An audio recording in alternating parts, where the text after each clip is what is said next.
Embora eu fosse órfã de pai e mãe, a verdade é que eu nunca havia sido órfã. Eu sempre tive um pai. Hoje, então, foi nos dada a oportunidade de partilhar sobre aquilo que o Senhor fez e continua fazendo na minha vida ao longo da história. Ele continua trabalhando, né? Porque o nosso Deus não para, o nosso Deus trabalha. Ainda que nós não vejamos, Ele continua trabalhando no seu interior, no meu interior, tudo para a glória e honra do nome dEle. E eu quero contar para você como tudo começou na minha história. Como tudo começou. Eu vim de um lar onde o meu pai e a minha mãe, eles se conheceram na adolescência. Eles começaram a namorar bem jovens. A verdade é que a minha mãe era muito jovem, ela tinha 14 anos de idade. O meu pai era aproximadamente 8 anos mais velho que a minha mãe.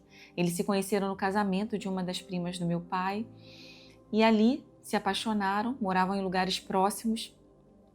Então, meio contra os meus avós, mesmo contrariados, autorizaram esse namoro, porque os meus avós maternos, eles eram cristãos. Meu avô, embora afastado do evangelho, ele preservava alguns princípios da palavra.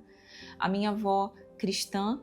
O meu pai não era cristão, embora a minha avó paterna fosse católica. O meu avô, ele não cria em Jesus, ele escolheu caminhos bem distantes do evangelho, bem distantes de Cristo. Então, debaixo dessa diferença, eles começaram um namoro. E ali a minha mãe foi pouco a pouco se afastando do convívio da igreja do corpo de Cristo, foi se afastando do convívio cristão e foi se distanciando, a sua fé foi se esfriando, né? A minha avó já lutava sozinha para criar os 4 filhos ali na igreja. Esse era um termo muito usado antigamente, criar os filhos na igreja. E isso nem sempre remete a criar os filhos na presença do Senhor, porque a minha avó, ela foi dando daquilo que ela podia dar ali sozinha, lutando, mas tinha muito de levar os filhos para a igreja e tinha pouco da edificação no dia a dia dentro do lar, que é algo necessário do ensino da palavra, da oração, da vida na vida, que o Senhor tem nos conclamado hoje, nesse tempo, para exercer esse tipo de paternidade e maternidade, revelando o Senhor na nossa vida comum, na nossa vida ordinária. Então, o fato é que minha mãe foi distanciando, pouco a pouco, da igreja, do convívio com os irmãos, do evangelho. E um dia, numa tarde de janeiro, num calor de janeiro, o meu pai pegou o carro do meu avô emprestado e ele foi buscar a minha mãe para tomar um sorvete. E ali naquela tarde, eles tiveram a primeira relação sexual deles dentro do carro, de uma maneira completamente desprogramada. Depois nós ficamos sabendo que houve até uma certa insistência, mas o fato é que tudo isso aconteceu, ninguém ficou sabendo, e a minha mãe engravidou de mim nessa primeira relação sexual que eles tiveram. Só que ela, quando descobriu isso, ela não contou para os meus avós, ela ficou guardando esse segredo quando ela descobriu, e ela compartilhou com uma colega, com uma vizinha, que era muito amiga dela. E continuou vivendo a vida, estudando. Meu pai trabalhava numa drogaria da cidade e num dia a minha avó, ela estava ali na vizinhança, conversando com as vizinhas, e uma delas, ali naquela conversa informal de rua, falou para minha avó que ela não sabia, mas que a filha dela estava grávida. A notícia chegou de uma forma muito difícil. A minha avó ficou muito aborrecida. De primeiro momento ela não acreditou naquilo e depois, quando ela foi verificar com a minha mãe e descobriu que era verdade, ali foi um momento muito difícil para toda a nossa família, para os meus avós principalmente, porque preservavam ali os valores cristãos, então ficaram muito irritados com aquela notícia naquele primeiro momento, mas logo depois eles então conversaram com a minha mãe e os meus pais então quiseram se casar Ela tinha apenas 14 anos de idade, mas minha avó depois chamou a minha mãe para conversar e disse para ela que a verdade é que eles não precisavam se casar caso ela não amasse o meu pai. Ele precisava me assumir, né? Assumir a criança, que no caso era eu, mas não necessariamente precisava casar. Mas as palavras da minha mãe para minha avó foram: não, mãe, eu amo ele, eu quero me casar com ele. Mediante essa fala, então, os meus avós assinaram, porque a minha mãe era menor de idade, e eles assinaram autorizando o casamento, e ali começou a minha família de uma forma bem sem planejamento, rápida, sem estrutura e sem essa direção do Senhor. Mas a gente sabe que muitas vezes nós começamos algumas coisas mal e no meio do caminho nós nos encontramos com o Senhor e Ele intervém na nossa história. Então, talvez a sua história possa ter começado de uma forma sem planejamento, difícil, sem estrutura, sem a presença do Senhor, mas eu quero dizer para você que nunca é tarde para se voltar para Cristo, nunca é tarde para se arrepender e buscar a presença do Senhor. Faça isso o quanto antes, porque Ele é gracioso e misericordioso para com você. Então, Ele quer fazer a sua história terminar cheia de bênçãos na presença dEle. Infelizmente, isso não aconteceu na vida dos meus pais. Eles não fizeram esse caminho de retorno para o Senhor. Eles continuaram da forma como eles começaram. No mesmo modo que começaram, eles continuaram. Sem o Senhor, sem o conselho dos mais velhos. E então, a minha mãe já estava distante do Evangelho. Meu pai nunca havia entregado a vida a Jesus, nunca havia se rendido ao Senhor. E então se casaram. Eu nasci nesse contexto. Minha mãe tocando a vida dela, meu pai tocando a vida dele. E a minha mãe parou um pouco os estudos para o momento do meu nascimento ali, mas logo depois daquele período de resguardo ela retornou aos seus estudos e quem ajudava a cuidar de mim era minha avó e uma vizinha. E ali eu ficava nos cuidados da minha avó e dessa vizinha. Depois que ela terminou o ensino médio, ela começou a trabalhar e depois começou deu continuidade aos seus estudos também. Então eles viviam vidas assim muito separadas, meu pai trabalhando o dia inteiro, minha mãe trabalhando o dia inteiro e à noite estudando, e eles se encontravam apenas no final da noite. E eu também os via apenas no final da noite. Então esse convívio familiar ficou muito prejudicado, além de toda a pouca idade, imaturidade, falta da presença do Senhor, falta do conselho do mais velho. Então o casamento deles começou a entrar em crise. Eles começaram a ter muitos problemas conjugais, discussões, desavenças, ciúmes. E esses problemas a minha mãe começou a compartilhar com umas primas nossas, que eram bem mais novas, né, assim, que eram compatíveis com a idade dela, não eram casadas, não tinham filhos, não eram cristãs, e ela começou a compartilhar esses problemas com essas primas. Ela não buscou conselho nos meus avós, ela não buscou conselho em líderes, pastores, não. Ela buscou conselho nessas nossas primas que não eram casadas e não tinham filhos.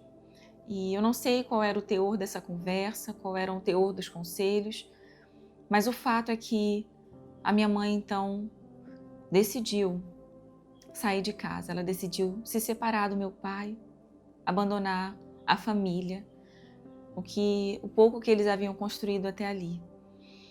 E ela não partilhou essa decisão com ninguém. Ela não partilhou essa decisão com os meus avós. E ela não partilhou essa decisão nem mesmo com o meu pai. Ela decidiu isso sozinha e ela escreveu uma carta. E ela deixou essa carta em casa, dizendo que ela não queria nada, que ia ficar em casa, que ela não queria os bens. Ela estava saindo de casa com as nossas coisas, praticamente com as nossas roupas, alguns itens nossos, e ela queria estudar e trabalhar. Ali ela me pegou as nossas coisas e fomos então para casa dessas primas com as quais ela compartilhava os problemas que ela estava tendo. E eu tinha apenas 5 anos de idade e a minha mãe 20. Ali eu perguntei para minha mãe, quando nós chegamos na casa das primas, eu perguntei: mãe, por que a gente está na casa das primas? E a minha mãe abaixou e falou para mim assim: Tátila, é porque eu e seu pai estamos dando um tempo no nosso casamento. Eu não entendi o que era aquilo, mas aquela palavra foi suficiente para mim, embora eu não estivesse compreendendo conforme a minha idade. Mas ali eu estava com a minha mãe, embora eu estivesse num outro ambiente, que não era o meu ambiente, não era a minha casa, não era o meu lugar, mas eu estava ali com ela. Eu me lembro que aquilo gerou um pouco de tristeza no meu coração, mas ainda assim eu estava ali com ela. E ela na sua rotina, né, de ir trabalhar e voltar. E depois de alguns dias, obviamente meu pai chegou em casa, leu a carta. Não havia telefone, WhatsApp, toda essa questão de comunicação como existe hoje. Poucas pessoas tinham uma linha telefônica. Mas o fato é que ele descobriu o que tinha acontecido, onde nós estávamos.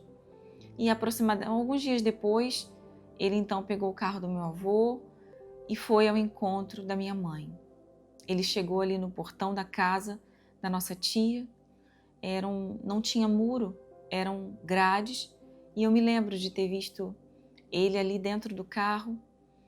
E as minhas primas então vieram ao encontro da minha mãe e falaram com ela: olha, ele veio para conversar com você. Ele quer sair e conversar com você. E elas conversaram alguma coisa entre elas. Eu não participei dessa conversa. Conversaram alguma coisa, decidiram algo. E depois a minha mãe abaixou e falou comigo assim: Tátila, o seu pai veio me buscar para nós tomarmos um sorvete e conversarmos sobre nós dois. E eu falei: tá bom, mãe. Tudo bem. Eu não chorei, eu não fiz pirraça. Embora pequena, era alguma coisa natural para mim. Era meu pai e a minha mãe saindo para conversar sobre eles dois. E ali eu vi, então, meu pai lá fora. Ele, em nenhum momento assim, ele olhou para mim, em nenhum momento ele acenou para mim, em nenhum momento ele fez qualquer menção ali, mas eu via ele pela grade, lá sentado no carro. Então a minha mãe saiu, entrou no carro e eles saíram. E eu fiquei ali naquela casa com as minhas primas e as horas foram se passando e eles não chegavam. As horas foram passando e eles não chegavam. E ali foi a última vez que eu vi os meus pais. Depois daquele dia, nunca mais, nunca mais. O meu pai, ele levou a minha mãe para um lugar deserto e nesse lugar ele entregou uma carta para ele, dizendo que ele não concordava com a atitude que ela estava tomando, que eles iam ter que ver o que ia resolver comigo, que era filha. E o meu pai, ele passou com o carro em cima das pernas da minha mãe para que ela não fugisse. Depois ele, usando uma arma, ele tirou a vida da minha mãe, atirou contra ela. E eu acredito que depois de perceber aquilo que ele havia feito, ele atentou contra si mesmo e tirou a própria vida. E se suicidou. E ali eu fiquei na casa das minhas primas, aguardando a minha mãe chegar. As horas passavam e ela não chegava. As horas passavam e ela não chegava e nenhuma notícia. Até que as minhas primas começaram a ficar preocupadas e desesperadas com a hora passando. E elas então me levaram para a casa de umas conhecidas delas. Acredito que para procurar a minha mãe e tentar saber o que estava acontecendo. E eu fiquei ali naquela casa onde tinham duas mulheres que eu não conhecia, que eu nunca havia visto na minha vida.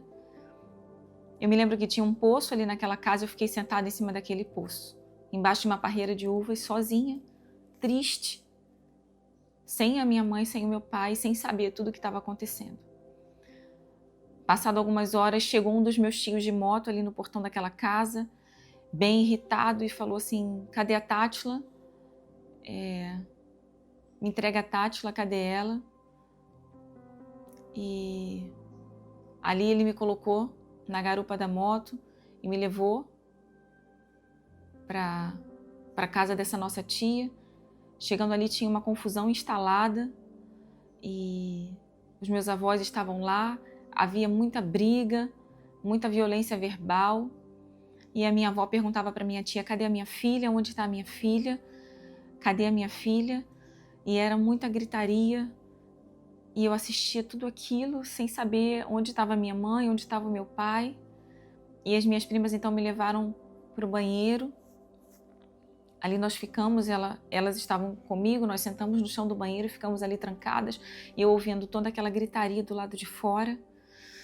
E saindo daquele lugar ali, eu completamente perdida, completamente me sentindo desamparada, com meu coração cheio de tristeza, saí daquele banheiro ali, e os meus avós maternos então me levaram para casa, e eles estavam completamente transtornados e sofrendo com toda aquela situação. A notícia chegou, havia chegado, eles haviam descoberto o que tinha acontecido com a minha mãe e com meu pai. A minha mãe ainda havia chegado com vida no hospital, mas logo em seguida ela veio a falecer. O meu pai, ele já havia falecido no local mesmo. E ali, aos 5 anos de idade, eu me tornei órfã de pai e mãe, sem qualquer preparo. Eles não estavam doentes, não foi um acidente, foi de uma forma muito difícil. Mas o fato é que eu perdi o meu pai e minha mãe aos 5 anos de idade. E um sentimento de tristeza invadiu meu coração. Eu me lembro da tristeza. Eu não soube de início qual era o motivo, até porque os corpos foram levados para o IML para descobrir como tudo havia acontecido. Os meus avós não sabiam exatamente, embora suspeitassem, mas eles não contaram para mim ali de início o que estava acontecendo, como tudo aconteceu. E eu fiquei ali sendo cuidada por eles naqueles primeiros instantes. Eles também estavam sofrendo a perda de uma filha, mas mesmo no meio de toda essa dor, eles estavam ali cuidando de mim. E a dor, ela era crescente, porque cada notícia que vinha, cada laudo do IML era uma dor maior que vinha para o coração deles. E os meus avós paternos, eles não concordaram com a decisão dos meus avós maternos de me levarem para casa. Então eles entraram na justiça também, brigando pela minha guarda. Eles também estavam sofrendo com toda essa situação, eu acredito nisso. Então eles entraram na justiça, contrataram bons advogados na cidade para brigar pela minha guarda.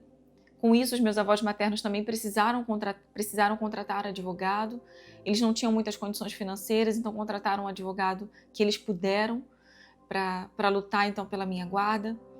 E aí, apesar de toda a dor, e além de toda a dor, do sofrimento da perda dos meus pais, ainda assim eu estava num outro sofrimento, de estar num momento de briga judicial pela minha guarda. E a partir dali, então, eu fiquei sob júdice do antigo juizado de menores, que hoje se chama Conselho Tutelar. E por decisão da justiça, eu precisava passar durante a semana com os meus avós maternos e os finais de semana alternadamente com os meus avós maternos e paternos. E aquilo era muito difícil para mim enquanto criança, porque aquilo confundia toda a minha construção de personalidade, construção de caráter. Eu, ora, me comportava de uma maneira, ora me comportava de outra, conforme o meio. A criança, ela reproduz muito daquilo que ela vê. Então, isso era muito difícil para mim. E uma outra coisa que atormentava o meu coração era que eu queria ter o amor das pessoas. Eu já não tinha o amor do meu pai e da minha mãe. Então, eu queria muito ter o amor daqueles que me cercavam, dos meus avós. Então eu me comportava com uma necessidade de aceitação. Quando eu estava na casa dos meus avós paternos, eu vivia de uma maneira que eu pudesse agradar a eles. Quando eu estava na casa dos meus avós maternos, eu vivia de uma maneira que eu pudesse agradar a eles. E isso é muito difícil, isso é muito cansativo emocionalmente para uma criança que não tem a certeza do amor de um adulto. Quando você vive num ambiente em que você cresce juntamente com seu pai e com a sua mãe, num ambiente de segurança, mesmo que eles tenham seus defeitos, ela tem a certeza do amor do seu pai e da sua mãe, independente se erra ou não. Eu não tinha essa certeza, então eu vivia numa busca, num desejo de agradar a eles, e isso me cansava. E eu me lembro das fotos desse momento da minha vida. Eram fotos em que o meu semblante era um semblante entristecido.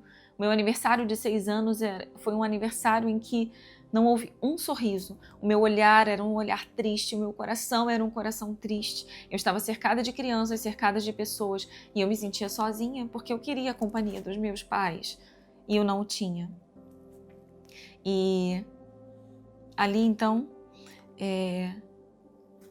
eu fui crescendo e fui passando também eu tive que passar por terapias, algumas terapias determinadas pela justiça, pelos juizados menores, e uma outra terapia também que eu fazia parte, que os meus avós providenciavam a parte, e essas pessoas procuravam me ajudar, mas dificilmente conseguiam me ajudar porque eu pouco falava. Eu me fechei ali e eu falava muito pouco. Eu só me lembro que eu sempre desenhava a mesma coisa na terapia. Eu desenhava uma casa, um jardim, uma flor. Uma casa, um jardim, uma flor. E eu não sabia, né, o porquê disso. Mas depois, mais tarde, eu vim saber. E eu vou dizer para vocês daqui a pouco. E eu estive num momento de terapia coletiva em que haviam outras crianças e outros adolescentes nesse momento em que partilharam suas histórias. Eu fui ouvindo cada uma daquelas crianças falando, e aquilo foi muito difícil para mim porque eu pensei, a minha história é muito ruim, a minha história é muito difícil. Eu tinha em torno de 7 anos nessa época, e o que eu vou falar? Ali naquele momento, quando chegou a minha vez, eu criei uma mentira, porque para mim era muito difícil assumir toda a verdade da minha história, que depois os meus avós haviam compartilhado comigo, mas ali foi muito difícil assumir publicamente toda a verdade da minha história. E eu, então, falei, os meus pais morreram de acidente. Por isso eles morreram ao mesmo tempo, por isso eu sou órfã. Eu sabia que era mentira. A psicóloga sabia que era mentira. Mas ali diante daquelas crianças e daqueles adolescentes, eu sustentei isso, e aquela mentira feria, cada vez que eu falava ela, aquilo feria mais o meu coração, porque eu sabia que não era a minha verdade. Mas a vergonha que eu tinha de contar para as pessoas tudo aquilo que eu havia vivido era tão grande, que todas as vezes que eu estava num ambiente com outras crianças, que as crianças me perguntavam pelos meus pais e por que eu estava com a minha avó, com o meu avô, eu repetia a mesma história. Isso era muito, muito triste no meu coração. Mas o Senhor, Ele foi trabalhando no meu coração através da vida da minha avó.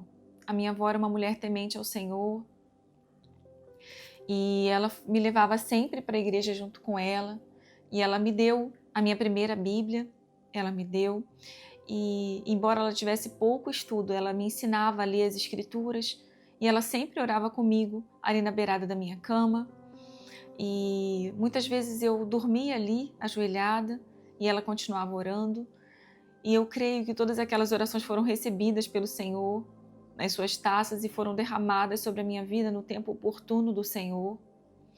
E ela foi me levando para esse convívio de igreja, e nessa igreja local que nós congregávamos, as pessoas, elas me amaram muito.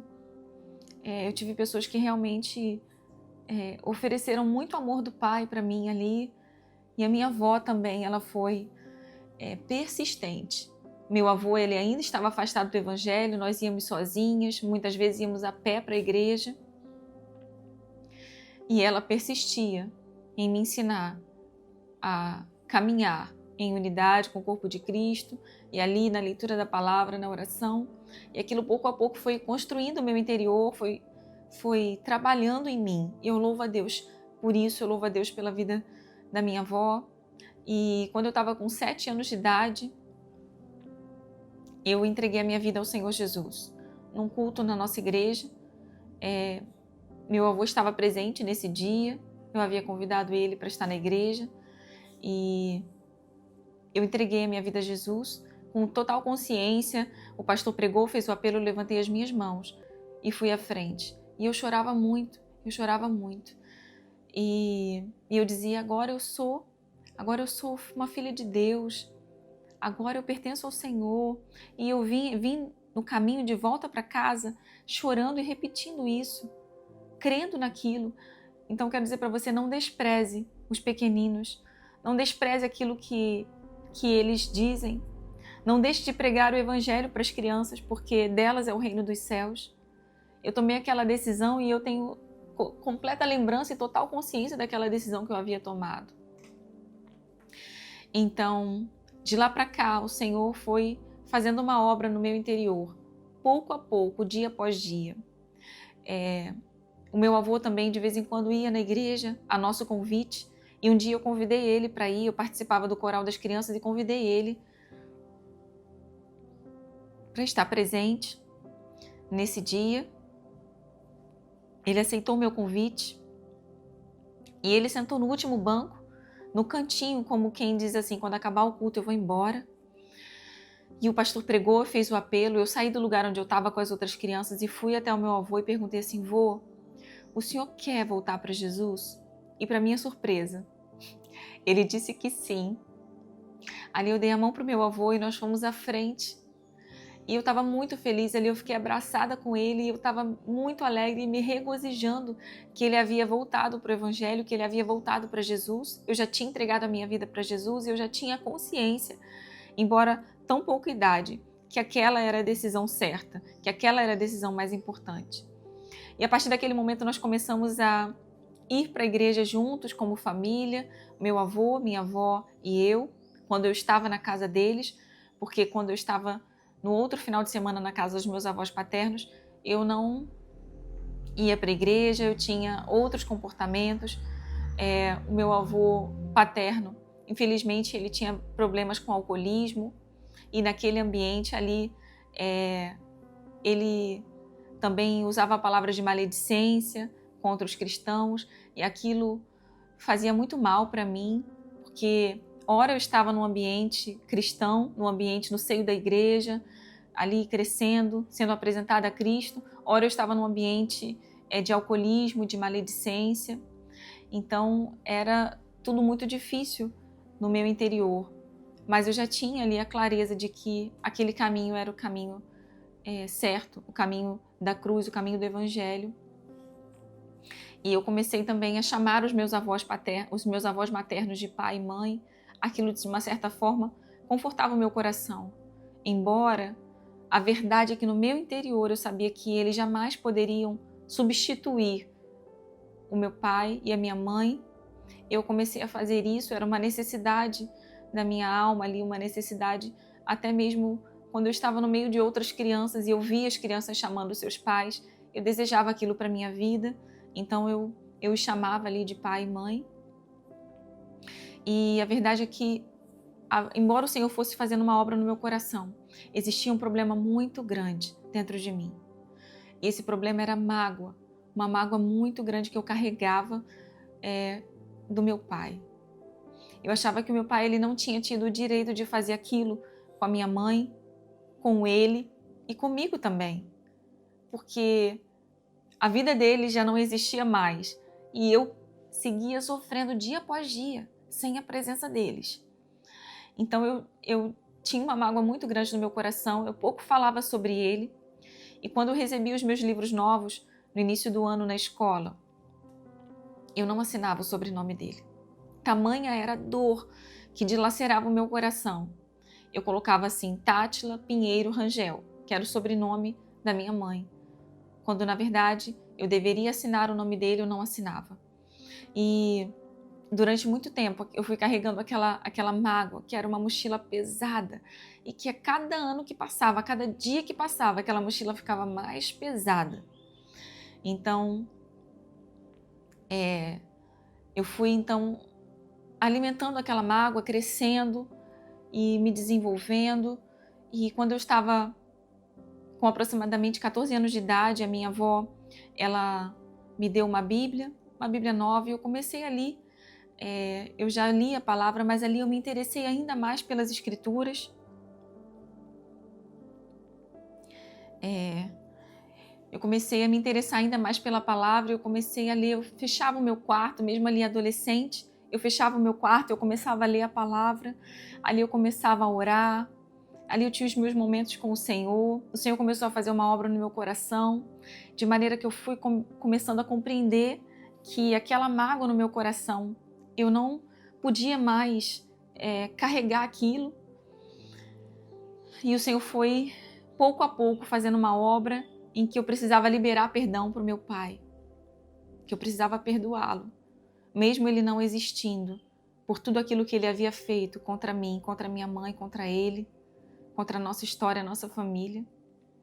Ali eu comecei um processo de perdão, mas sem a orientação de outras pessoas, ali debaixo da orientação do Espírito Santo. Iniciou-se um processo ali dentro do meu quarto. E eu fui crescendo e eu comecei a orar.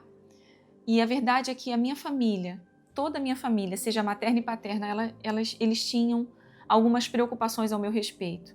Eles achavam que eu poderia me revoltar, me rebelar, que eu poderia repetir a história dos meus pais, que eu poderia ter vários filhos de vários pais, que eu poderia me tornar uma usuária de drogas. Essas eram conversas paralelas que eles tinham entre si, de medos e preocupações, que tudo aquilo que aconteceu na minha vida gerasse uma revolta a ponto de eu fazer esse tipo de escolha para a minha vida.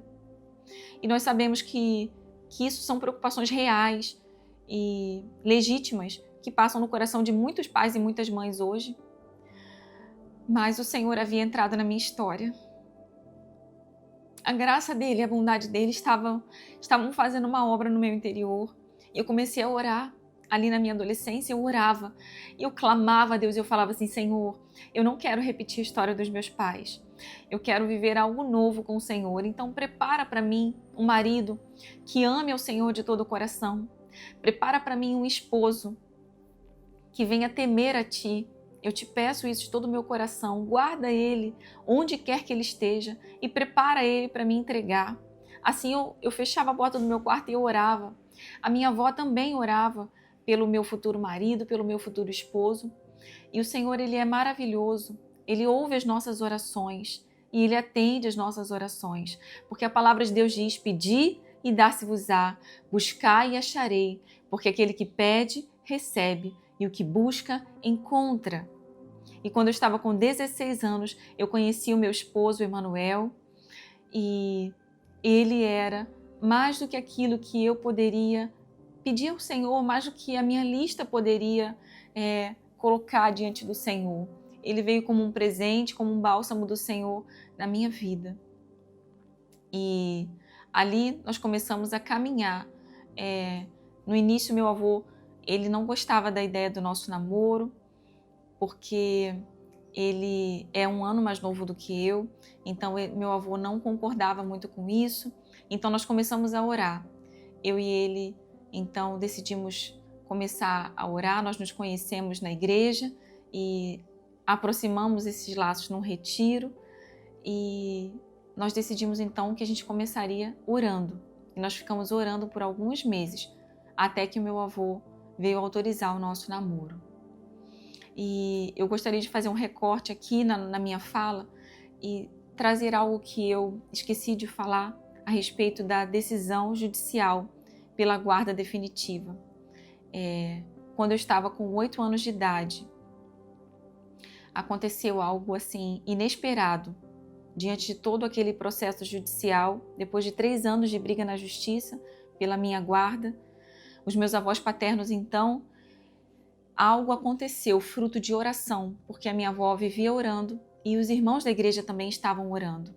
E os meus avós paternos, eles chamaram os meus avós maternos para conversar e ali disseram que eles perceberam que as melhores pessoas para cuidar de mim eram realmente os meus avós maternos e que eles estavam ali chamando eles para dizer que estavam abrindo mão de toda a briga judicial, que eles chamariam os advogados para conversar.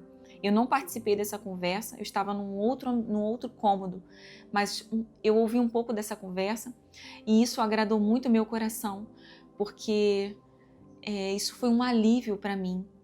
Então, quando foi em abril de 1994, houve a audiência em que a decisão definitiva pela guarda ficou a favor dos meus avós maternos e eu estaria com os meus avós paternos, sim, mas de forma livre, quando eu quisesse visitá-los, sem dias e horários determinados pela justiça.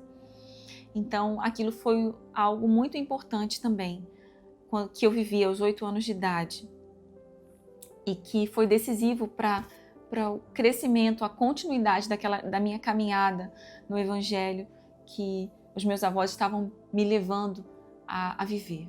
Retomando ali a minha história, então eu estava juntamente com o meu atual esposo, nós estávamos namorando e quando quando eu estava com 22 anos, nós nos casamos e foi lindo porque eu pude entrar ali na igreja com meu avô e a minha avó estiveram presentes naquele momento, aqueles que me criaram, que me amaram, estavam ali presentes, como toda a minha família também, a minha família paterna também estava presente, celebrando conosco aquele momento da nossa aliança. E a vida do Emanuel foi mais do que uma união, foi uma união de propósitos e o Senhor começou a usar a vida do Emanuel na minha vida para estar me ensinando sobre a paternidade de Deus, porque eu amava Jesus e eu dizia que eu era uma serva do Senhor. Eu amava trabalhar para Deus, eu amava fazer a obra do Senhor. Mas toda aquela orfandade, ela habitava o meu coração, fruto de toda a minha história. E ali eu percebi que quanto mais eu trabalhava, eu gostava de trabalhar para Deus. E no meu coração, eu não sei se era só para agradar ao Senhor, ou se no meu coração existia uma necessidade também, ainda habitava aquela necessidade de aceitação, de procurar agradar a Deus para me sentir no meu coração merecendo algo do Senhor. Mas o Senhor foi usando a vida do Emanuel para me mostrar que embora eu fosse órfã de pai e mãe, a verdade é que eu nunca havia sido órfã.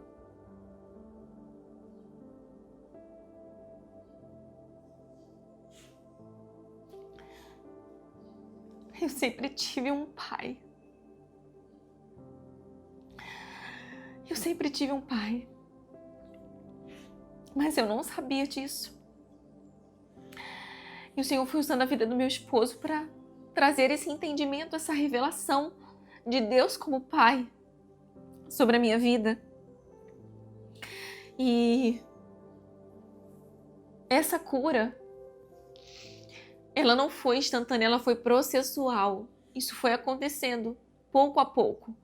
Porque a luta contra a orfandade, a cura da orfandade é muito difícil, meus irmãos. Muitas vezes nós vivemos anos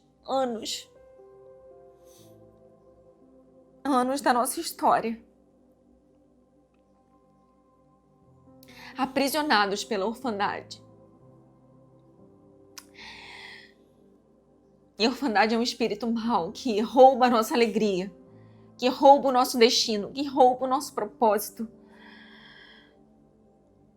que nos rouba de desfrutar de Deus como Pai, que faz a gente desfrutar de Deus como Salvador, como Senhor, como Criador, como Todo-Poderoso, mas nos impede de desfrutá-lo, de desfrutar dele como Pai. E aquela revelação, aquela cura foi acontecendo pouco a pouco no meu interior. E o Senhor foi me mostrando o cuidado dele ao longo de toda a minha história. Que ele esteve comigo, que ele me livrou de coisas terríveis, Eu vivi coisas terríveis, coisas que eu já partilhei aqui e coisas que eu não partilhei. O Senhor foi cuidando de mim, foi cuidando do meu coração, porque eu sempre tive um pai. E se o Senhor não tivesse na minha história, teria sido muito, muito, muito mais difícil. Então, eu louvo ao Senhor, pois Ele usou a vida do meu esposo para alcançar o meu coração e curar o meu coração de toda a orfandade. Essa mágoa que eu tinha do meu pai, ainda haviam coisas que precisavam ser liberadas. E no ano de 2020, eu tive a oportunidade de estar num seminário, e naquele seminário houve um momento muito precioso de oração, de liberação de perdão. E ali o Senhor, por meio do seu Espírito, me trouxe à memória coisas que eu precisava ainda perdoar, tanto meu pai quanto pessoas envolvidas nesse processo, porque o laudo também mostrou que essa carta que meu pai entregou para minha mãe, meu pai entregou uma carta para ela no dia de toda a tragédia, que essa carta não havia sido escrita por ele, e depois eu vim a saber quem foi, e o Senhor me deu a graça de poder, nessa oportunidade, nesse seminário, liberar perdão. E ali eu fui, porque na verdade aquilo estava aprisionando não o meu pai e as pessoas envolvidas, mas a mim. E eu precisava, porque o pecado ele continua existindo aqui e agora, se nós não... a mágoa, perdão, ela continua existindo aqui e agora, o pecado, se nós não liberarmos esse perdão.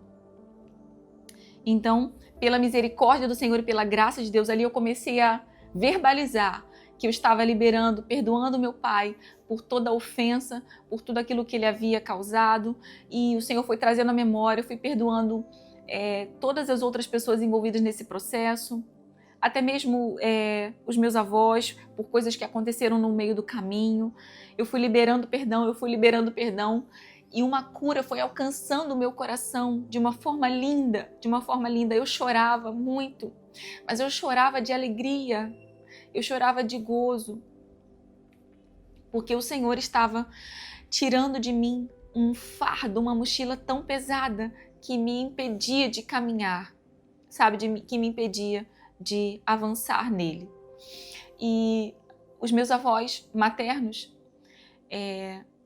eles estavam já bem idosos, e a minha avó já estava num processo de perda de memória curta, e eu já estava ali me despedindo pouco a pouco dela, da memória dela.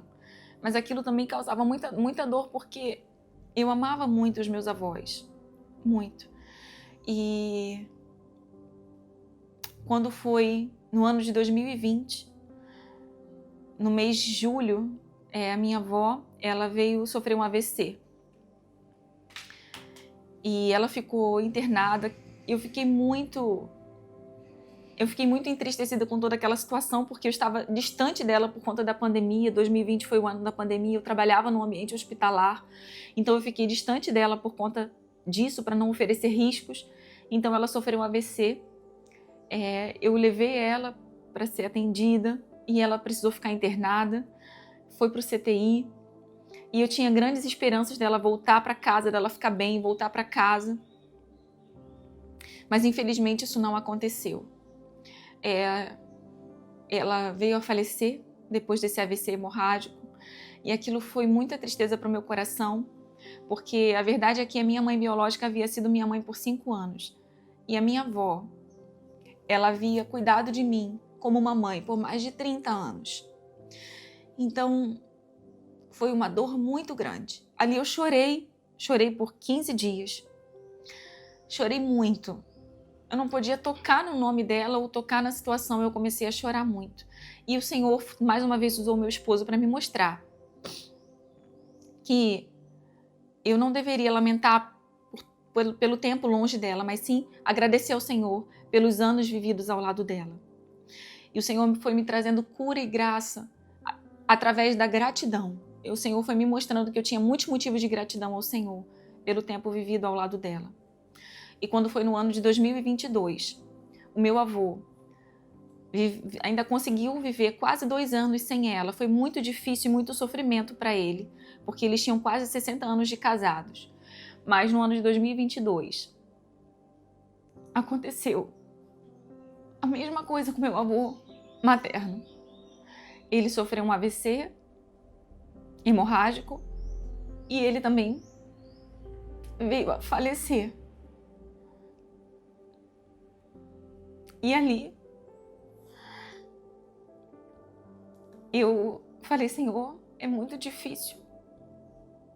São 4 perdas muito significativas e importantes para mim, mas pela graça e pela paternidade do Senhor, porque eu tenho um pai, eu creio que eu vou suportar pela graça do Senhor.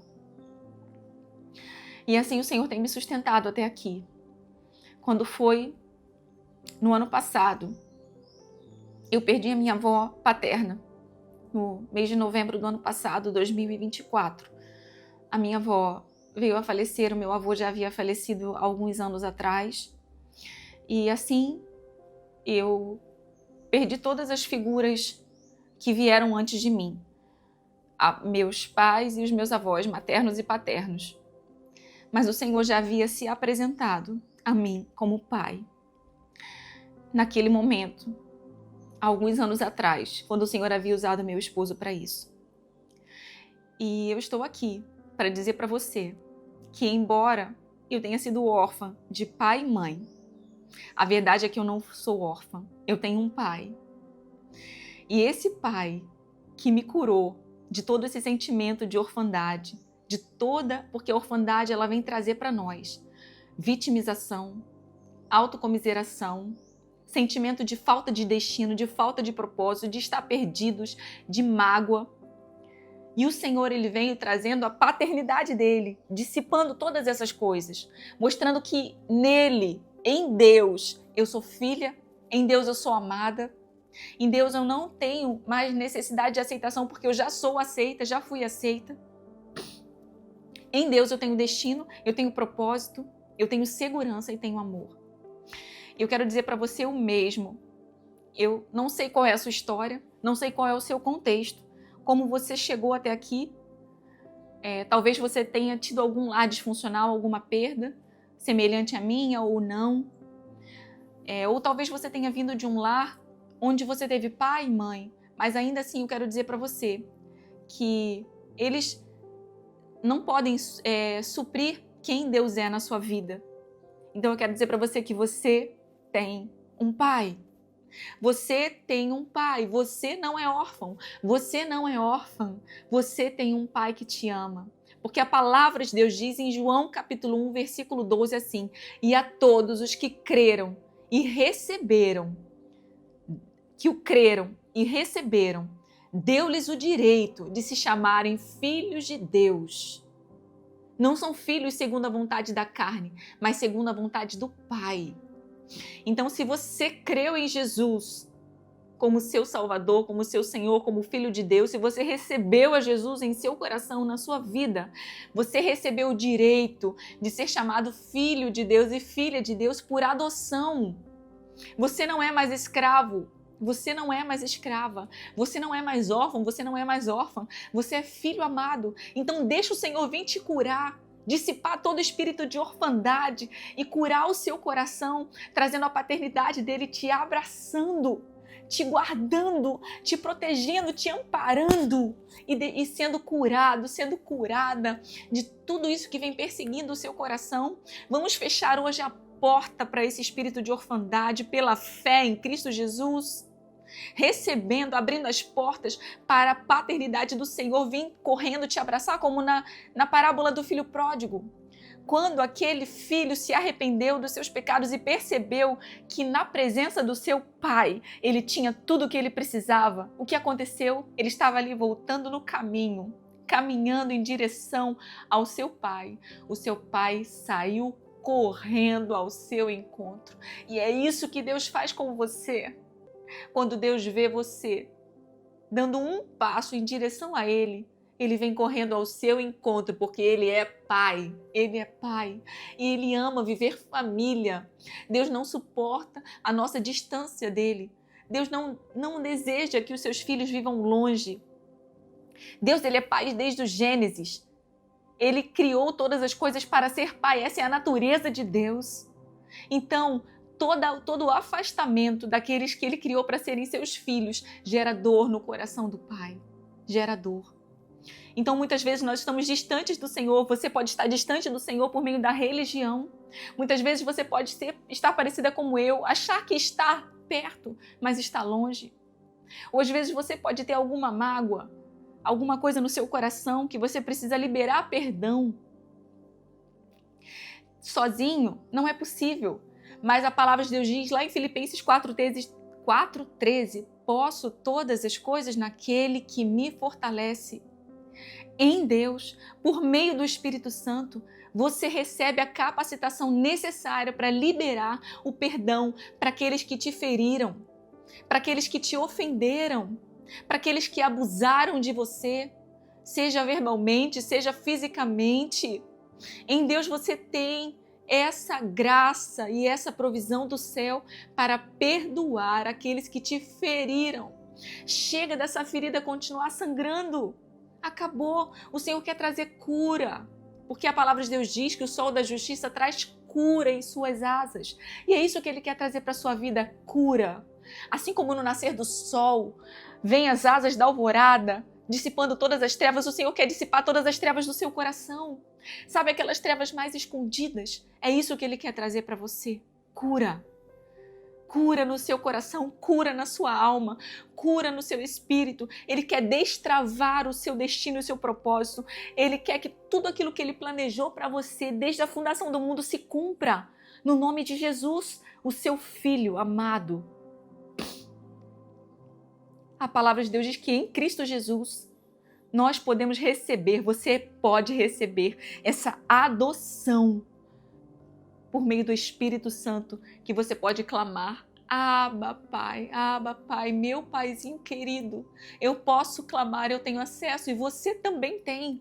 E dizer, Abba, papai, meu papai querido. Talvez você nunca tenha podido dizer isso para o seu pai, como eu nunca pude dizer isso para o meu pai biológico, mas eu posso dizer para o meu Abba, papai, meu papai querido e amado. E você tem dele tudo o que você precisa. Tudo o que você precisa. Vamos orar, vamos clamar, vamos entrar diante da presença do Senhor agora. Orando dentro disso, dentro dessa revelação da paternidade de Deus. Porque primeiro o Senhor traz clareza para o seu entendimento daquilo que Ele deseja realizar na sua vida. E depois Ele vai fazendo essa obra linda no seu espírito. E eu creio, e eu declaro, e eu profetizo um futuro lindo, cheio da paternidade do Senhor sobre a sua vida. Vamos orar. Pai, obrigada porque nós podemos falar assim contigo. Obrigada, Pai, porque o Senhor tem cuidado de cada um dos teus filhos de forma particular e peculiar. Porque o Senhor não tem filhos preferidos, o Senhor ama cada um deles. O Senhor criou e formou cada um para um propósito especial. E nós louvamos e exaltamos o teu nome por isso, Pai. Louvado seja o teu nome. Nesse momento, Deus, eu venho pedir ao Senhor para que venha trazendo cura sobre a vida de cada um dos meus irmãos. Pai, em nome de Jesus, venha curando os meus irmãos de todo o espírito de orfandade. Nós agora cremos na palavra do Senhor, que o espírito de adoção do Senhor está aqui neste lugar, neste momento. Esse espírito pelo qual clamamos, Abba, Pai. Então nós declaramos, orfandade, você não tem lugar no nosso meio. Não tem. Os enganos das trevas não têm lugar na nossa mente, na sua mente. Nós clamamos agora ao Senhor, todo engano de mente, toda orfandade vai saindo agora em nome do Senhor Jesus Cristo de Nazaré.